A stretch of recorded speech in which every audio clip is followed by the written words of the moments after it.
Pendant longtemps, le Groenland a été perçu comme un territoire sans histoire. Une immensité blanche, figée dans le froid, absente des manuels scolaires et des journaux télévisés. Un espace que le monde regardait sans vraiment le voir. Et pourtant, le Groenland est plus grand que la France, l'Allemagne et l'Espagne réunies. Il relie 3 continents. Il domine l'Atlantique Nord. Il surplombe l'Arctique, cette région que l'on croyait inaccessible, mais qui ne l'est plus. Car la glace fond. Et quand la glace fond, les cartes géopolitiques changent. Des routes maritimes apparaissent.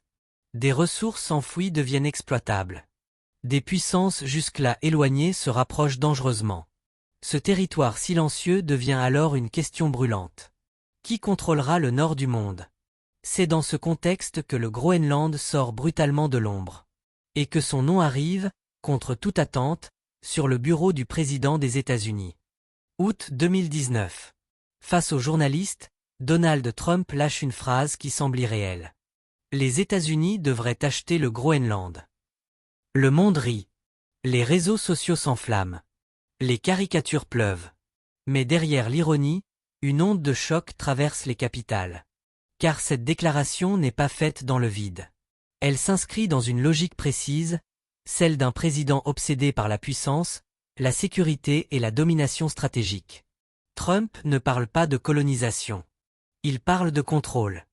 Il parle d'anticipation. Il parle d'un futur où les grandes puissances ne se contentent plus d'alliances.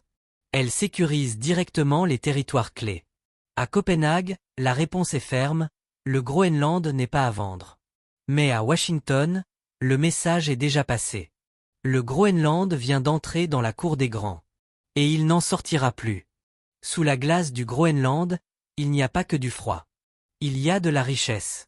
Et dans le monde moderne, la richesse est une arme. Terre rare indispensable aux smartphones, aux batteries, aux missiles. Uranium. Pétrole. Gaz naturel. Mais plus encore, le Groenland offre quelque chose d'inestimable. La position. Celui qui contrôle le Groenland contrôle. L'accès à l'Arctique.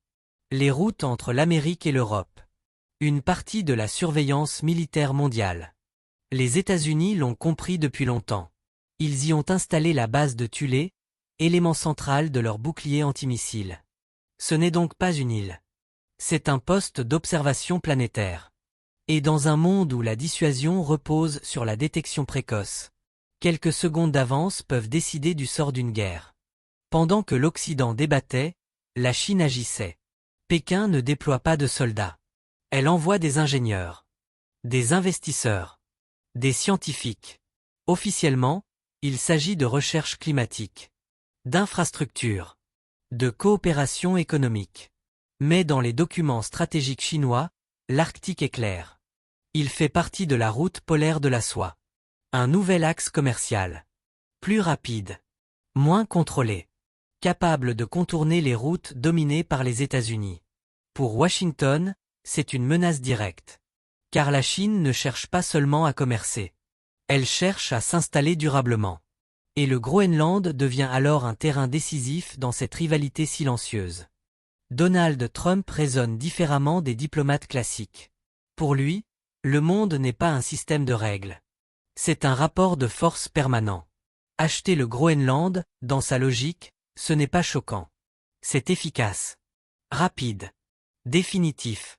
Pourquoi négocier pendant des décennies? Quand on peut sécuriser un territoire stratégique pour un siècle. Trump voit plus loin que son mandat. Il voit un monde où les États-Unis doivent rester dominants. Ou accepter le déclin. Et le Groenland devient alors un symbole. Celui d'une Amérique qui refuse de reculer. Face à cette confrontation, l'Europe hésite. Divisée. Lente. Prudente. Le Danemark refuse la vente. Mais sait qu'il ne peut pas protéger seul un territoire aussi immense. L'Union européenne parle de coopération. Les grandes puissances parlent de contrôle. Et dans ce décalage, l'Europe découvre une réalité brutale. Elle n'est plus le centre du jeu. Le Groenland devient ainsi le révélateur d'un monde multipolaire, où les décisions se prennent sans demander la permission. Aujourd'hui, plus personne ne rit. L'Arctique est militarisé. Les investissements explosent. Les tensions augmentent. Ce qui semblait absurde en 2019 ressemble désormais à une intuition stratégique. Trump n'a pas acheté le Groenland. Mais il a forcé le monde à regarder vers le nord. Et parfois, provoqué. C'est déjà gagné. Le Groenland n'est pas une exception. Il est un avertissement. Un monde où la glace fond. Les règles s'effacent. La puissance redevient centrale. La prochaine grande rivalité mondiale ne commencera peut-être pas par une explosion, mais par une décision froide, calculée, silencieuse. Et dans ce monde-là, même les terres les plus gelées peuvent devenir le cœur de la tempête.